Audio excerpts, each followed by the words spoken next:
Hello दोस्तों, welcome to the holistic study lover. आज हम 13 जून का करंट अफेयर करने जा रहे हैं। World day against child labour कब ऑब्जर्व किया जाता है? तो ये किया जाता है 12 जून को। इसके बारे में कुछ और डिटेल देखते हैं। It is observed annually 12 June world wide. ये पूरे वर्ल्ड में 12 जून को ऑब्जर्व किया जाता है।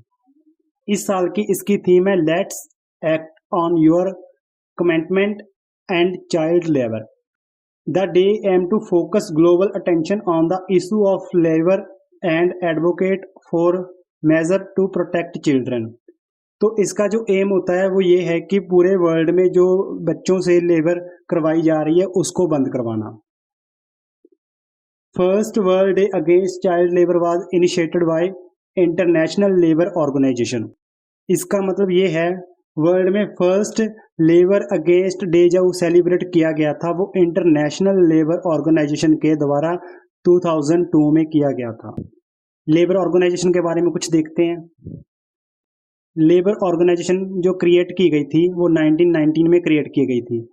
जो ये क्रिएट की गई थी वर्साइल्स संधि के द्वारा।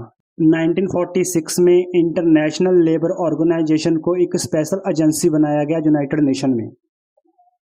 इसका हेडक्वार्टर जिनेवा स्विट्जरलैंड में है।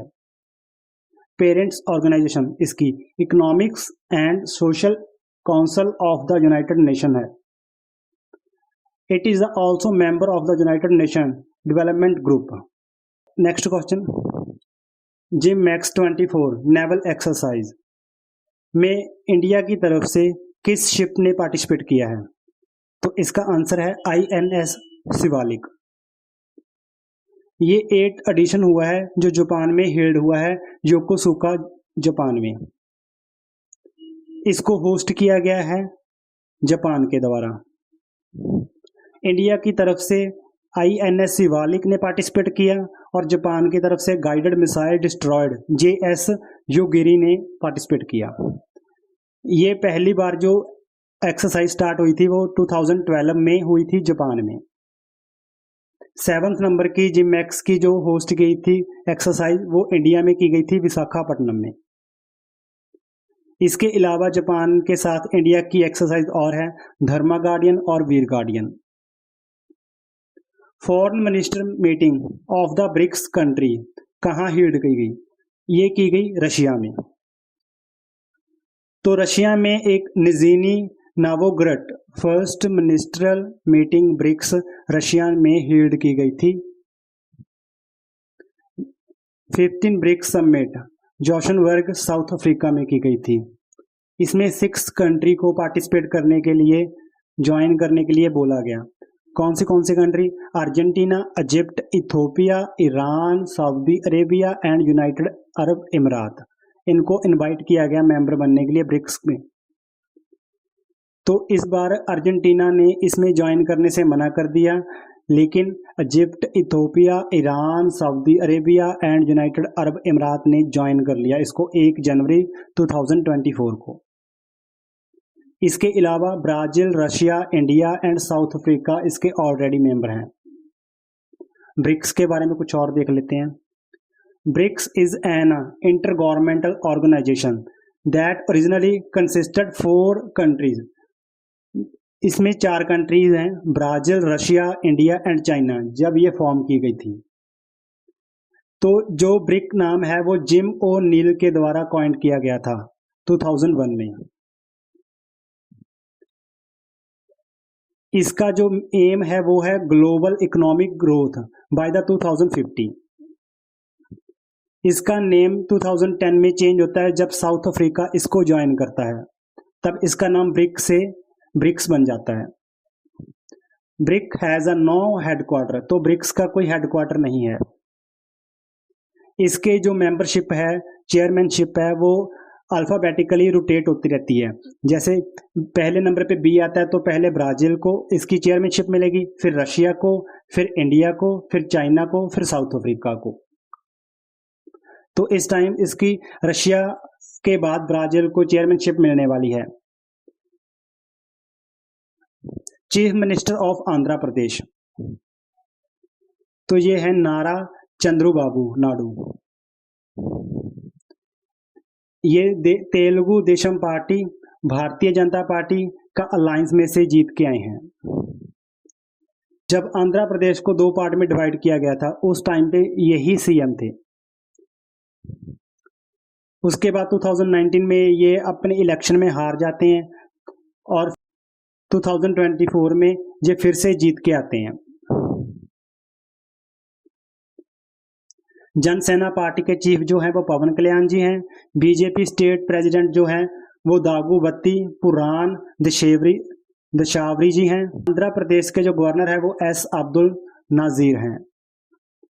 ग्लोबल जेंडर इंडेक्स 2024 इंडिया का रैंक कौन सा है? 129।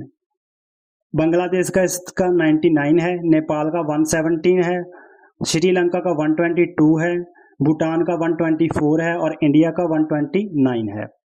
पाकिस्तान का 145 है लास्ट में। जेंडर गैप जो इंडेक्स है ये वर्ल्ड इकोनॉमिक फोरम के द्वारा प्रेजेंट किया जाता है। आइसलैंड ने इसमें टॉप किया है और पाकिस्तान ने इसमें लास्ट किया है। इंडेक्स एंड रिपोर्ट रिवीजन करते हैं। 3 Indian companies Reliance industry limited, Tata group and serum institute of India, ये सबसे प्रभावशाली कंपनियों में से इंडिया में सबसे टॉप पे आई हैं। United Nation predict global unemployment to fall in 2024। United Nation ने प्रिडिक्ट किया है कि इस साल अनएम्प्लॉयमेंट जो है वो फॉल हुई है। Delhi airport among the top 10 busiest airport in the world. World के 10 बिजिएस्ट एयरपोर्ट में दिल्ली का एयरपोर्ट आता है। World economic forum travels and tourism development index 2024, तो इसमें जो इंडिया का रैंक आया है वो 39 पोजीशन आई है।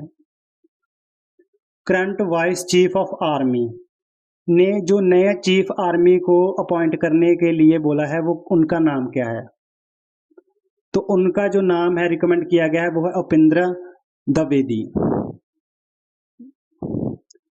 जनरल मनोज पांडे का जो टेन्योर है वो खत्म होने वाला है तो उन्होंने नया नाम रिकमेंड किया है वो है उपेंद्र द्विवेदी। ये असम राइफल में डीआईजी रह चुके हैं। इन्हें कुछ अवार्ड मिले हैं जैसे परम विशिष्ट सेवा मेडल, अतिथि विशिष्ट सेवा medal, appointment revision, Punjab national metal life, India insurance. New MD जो इसके अपॉइंट हुए हैं वो है सुमीर बांसल जी। जो यूनाइटेड नेशनल जनरल असेंबली के जो प्राइम मिनिस्टर अपॉइंट किए गए हैं वो किए गए हैं फिल्मोन योंग, 79 नंबर के प्रेसिडेंट अपॉइंट किए गए हैं ये। मलेशिया में एक दातो मुजफ्फर शाह मुस्तफ़ा को ब्रांड एम्बेसडर अपॉइंट किया गया है वर्ल्ड ऑर्गेनाइजेशन फॉर हेल्थ के लिए। Chairman of staff selection commission Rakesh Ranjan ji को अपॉइंट किया गया है। New brand ambassador Muthoot Pappachan group के लिए शाहरुख खान को अपॉइंट किया गया है। MD and CEO of India's first life insurance Rishabh Gandhi. IDFC first bank is whole time director Pradeep Natarajan. President of supreme court bar association Kapil Sibal. Meghalaya first women director general of police Idashisha non ग्रैंग। International year of quantum science and technology United Nation ने कौन से year को declare किया गया है? 2025। United Nation ने 2025 को international year of quantum science and technology declare किया गया है। The initiative will be year long world wide. Expected किया गया है कि ये बर्लिन में कंडक्ट किया जाएगा 2025 में। India announce the national quantum mission, तो इंडिया ने नेशनल क्वांटम मिशन के लिए 6000 करोड़ रुपया एलोकेट किया है। ये इम्प्लीमेंट किया जाएगा 2023 to 2031 the Department of Science and Technology के द्वारा। ऑक्सफोर्ड यूनिवर्सिटी के द्वारा एक संत की स्टैचू रिटर्न की गई है इंडिया को, तो उनका नाम क्या है? तो ये की गई है संत तिरुमन काई अलवर की। 500 साल पहले ये ब्रॉन्ज स्टैचू तमिलनाडु के टेम्पल से चोरी हो गई थी। तो एस मोलन म्यूजियम ने इसके लिए 1965 में हाई कोर्ट कमीशन में क्लेम किया गया रिटर्न करने के लिए। तो अभी उसको अप्रूवल मिल गई है, तो अब ये रिटर्न किया जा रहा है इंडिया को। थैंक यू दोस्तों।